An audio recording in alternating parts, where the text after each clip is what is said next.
సుగ్రీవునితో మైత్రి. ఆ విధంగా మరికొన్ని రోజులు ప్రయాణం చేసి సుందరమైనటువంటి పంపా సరస్సును చేరారు. అచట కొంత విశ్రాంతి తీసుకున్నారు రామలక్ష్మణులు. ఈ సరస్సు ప్రక్కనే ఋష్యమూక పర్వతం ఉంది. ఆ పర్వతం పైనే సుగ్రీవుడు అనే వానరరాజు తన మంత్రులు సామంతులతో కలిసి నివసిస్తున్నాడు. వాలి సుగ్రీవులు అన్నదమ్ములు. ఇద్దరూ గొప్ప వానర వీరులు. వాలి మహావీరుడు. ఆయన కిష్కింధకు రాజు. వాలి భార్య తార, సుగ్రీవుని భార్య రుమ. ఈ అన్నదమ్ములిద్దరికీ వైరం ఏర్పడింది. బలవంతుడైన వాలి సుగ్రీవుణ్ణి కొట్టి కిష్కింధ నుండి వెళ్ళగొట్టి అతని భార్య రుమను కూడా చేరబట్టాడు. చేసేదేమీ లేక సుగ్రీవుడు ఋష్యమూక పర్వతంపై తన పరివారంతో నివసిస్తూ ఉన్నాడు. సుగ్రీవుని మంత్రి ఆంజనేయుడు బ్రాహ్మణ వేషంలో రామలక్ష్మణులను కలిశాడు. విషయం తెలుసుకున్న హనుమంతుడు తన నిజరూపం ధరించి రామలక్ష్మణులకు నమస్కరించి తన గురించి, తమ రాజు సుగ్రీవుని గురించి తెలియజేశాడు. రామలక్ష్మణులు ఎంతో సంతోషించారు. సుగ్రీవునితో స్నేహం చేయాలని రామలక్ష్మణులు కోరారు.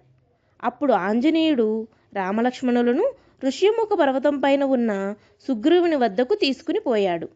రాముడు, సుగ్రీవుడు ఒకరి విషయం ఒకరు చెప్పుకున్నారు. ఇద్దరూ భార్యలను పోగొట్టుకున్న వారే.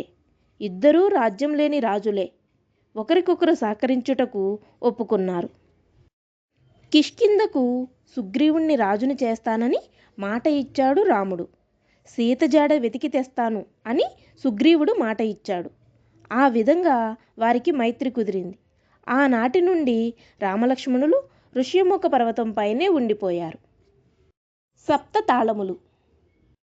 శ్రీరాముడు వాలిని జయించగలడని సుగ్రీవునకు నమ్మకం కుదరలేదు.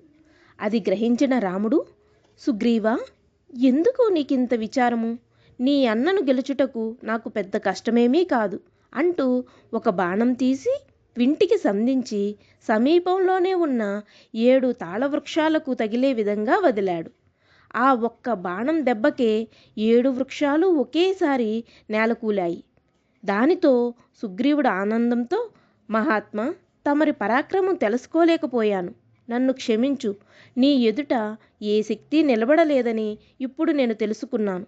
నీ స్నేహం లభించినందుకు నేను ధన్యుడను అనగా రాముడు నవ్వుతూ, వెళ్ళు సుగ్రీవా, నీ అన్నను యుద్ధానికి పిలువు అని చెప్పాడు. రాముడిచ్చిన ధైర్యంతో సుగ్రీవుడు కిష్కింధకు బయలుదేరాడు. శ్రీరామునిచే వాలి వధ. శ్రీరాముని అండ చూసుకుని సుగ్రీవుడు కిష్కింధకు చేరి వాలి వద్దకు పోయి యుద్ధానికి రమ్మని కవ్వించి తొడలు చరిచాడు. పిరికి పందవలే పారిపోయిన సుగ్రీవుడు తిరిగి వచ్చి తొడలు చెరచడం వాలికి అనుమానం, ఆశ్చర్యం కలిగింది. అయినా ఈసారి సుగ్రీవుని చావు తప్పదు అనుకుని గద తీసుకుని వాలి యుద్ధం చేయుటకు బయటకు వచ్చాడు. సోదరులు వాలి, సుగ్రీవులు ఇద్దరు భీకరంగా యుద్ధం చేస్తున్నారు. వాలి పిడిగుద్దులకు సుగ్రీవుడు భరించలేకపోతున్నాడు. వాలి, సుగ్రీవులు యుద్ధం చేయుచుండగా వారిద్దరూ ఒకే పోలికతో ఉండుటచే వాలి ఎవరో, సుగ్రీవుడు ఎవరో రాముడు తెలుసుకోలేకపోయాడు. ఆ యుద్ధంలో సుగ్రీవుడు చావు దెబ్బలు తిన్నాడు. ఆ రోజుకు యుద్ధం ఆగిపోయింది. జరిగిన విషయం తెలియజేసి రాముడు సుగ్రీవుణ్ణి ఓదార్చాడు. వాలిని సులభంగా గుర్తించడానికి సుగ్రీవుని మెడలో రాముడు పూలమాల వేశాడు.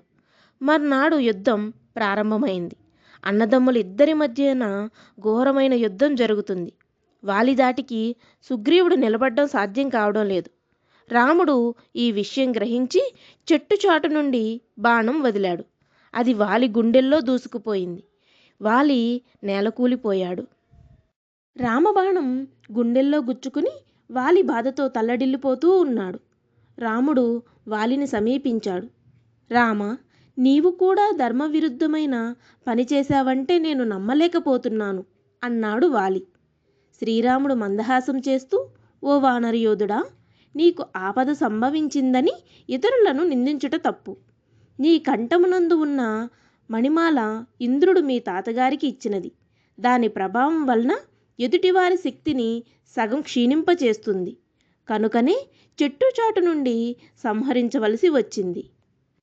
అదీగాక నీవు మృగజాతికి సంబంధించిన వాడవు, కనుకనే తేట ధర్మం అనుసరించాను.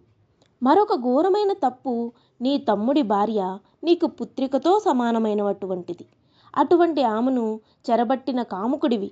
అందువలన నీవు మహాపాపివైనావు. నీ తమ్ముడిని రాజ్య బహిష్కరం చేయడం ద్రోహం కాదా?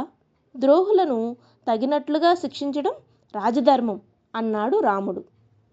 రామ, నన్ను క్షమించు.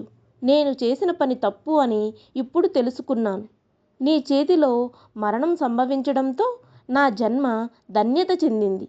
ఇప్పుడు నాకు చాలా సంతోషంగా ఉంది అని రామునికి నమస్కరించి వాలి కన్నుమూశాడు. దుఃఖిస్తున్న అంగద, సుగ్రీవులను ఓదార్చారు రామలక్ష్మణులు. వాలి దహన సంస్కారాలు పూర్తి చేయించి సుగ్రీవునికి పట్టాభిషేకం జరిపించుటకు శుభముహూర్తం నిర్ణయించారు. వానరులంతా సంతోషించారు.